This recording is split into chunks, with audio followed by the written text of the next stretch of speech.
Some words just feel huge, right? Almost too big to really pin down. And glory is definitely one of those words. It's all over ancient texts. But what does it actually mean?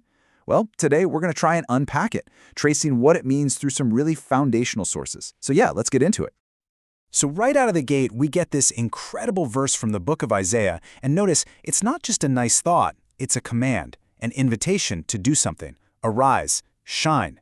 This link between glory and light, it's a huge theme, and we're going to see it pop up again and again. Okay, so what are we really talking about here? Let's get past the poetry for a second and try to nail down a more solid definition, using the exact kind of language we find in the source material. Now, this is what I find so fascinating. These aren't just pretty abstract words. According to texts like 1 Chronicles and the Psalms, glory isn't some light, floaty idea. It actually has weight. It's described as this tangible, visible thing, the combination of splendor, majesty, power, and beauty all rolled into one. It's something real and substantial. And get this? This substantial glory, this weighty thing, it's not some hidden secret. The source texts are super clear about this. Psalm 19 says the skies are literally shouting about it, and Isaiah 6 says the whole earth is full of it. The idea is that it's right here, all around us, all the time. All right, so if it's everywhere, how does it actually show up? Where can we see it? Let's jump into our next section and look at the very specific ways these texts say glory is made manifest, how it's revealed. And this slide just lays it out perfectly. There are these two primary ways it's described. On one hand, you have this massive, universal display in all of creation. The stars, the oceans, the sheer scale of it all. But then, on the other hand, the book of John talks about a super specific, personal version of it. Glory that was seen in a person who actually dwelt among us. So, this all sounds pretty amazing, right? But this is where the story takes a crucial turn. If glory is everywhere, and it's even been seen up close and personal, well, there seems to be a disconnect. Let's dig into what the problem is. First, the texts lay out this idea of an original design. Psalm 8 paints this picture of humanity's starting point, describing people as being crowned with glory and honor.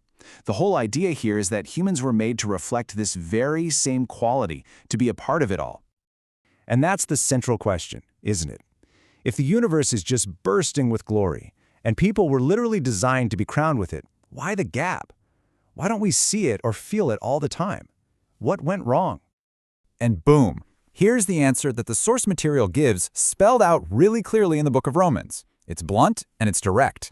The text says there's this universal human condition, it's called sin, and because of it, everyone falls short of that glory. This is presented as the core reason for that disconnect we were just talking about. But the story absolutely does not end there with the problem. Not at all. The texts also lay out a solution, a way to bridge that gap, a pathway not just to see glory again, but to actually be transformed by it. And this part is absolutely crucial. The way back isn't about human effort, not about trying harder. The very next verse in Romans makes it clear that this whole restoration thing is a gift, something received through grace.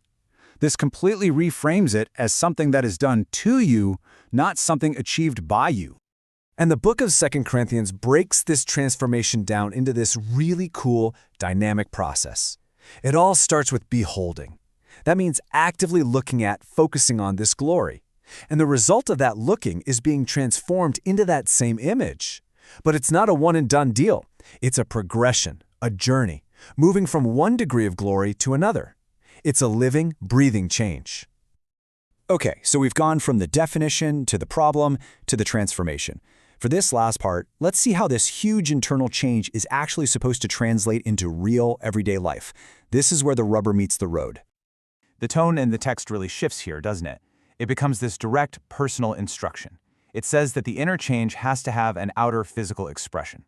The call is to glorify God in your body, which makes this a very real, hands-on, embodied kind of thing. So just how far does this go? Well, according to 1 Corinthians, it's pretty much everything. The text specifically calls out the most normal daily things, eating and drinking, and says that even that should be done to the glory of God. It connects this massive cosmic idea to the simplest, most mundane parts of our day. And just like that, we've come full circle. This practical, daily choice to live for this glory is the answer to that very first call we saw from Isaiah. By doing everything, even eating a meal, for this purpose, a person is basically answering that command to arise, shine. So what's the ultimate endgame of all this? Where is it all heading? The prophet Habakkuk gives us this absolutely epic vision. A future where that disconnect is completely healed and the knowledge of this glory doesn't just exist, but it totally saturates the entire world, just as completely as the water covers the sea. So after this whole journey, from definition to disconnect to transformation in action, the story ends with this vision of a world completely filled, which leaves us with one final powerful question to think about. What would a world like that actually look like?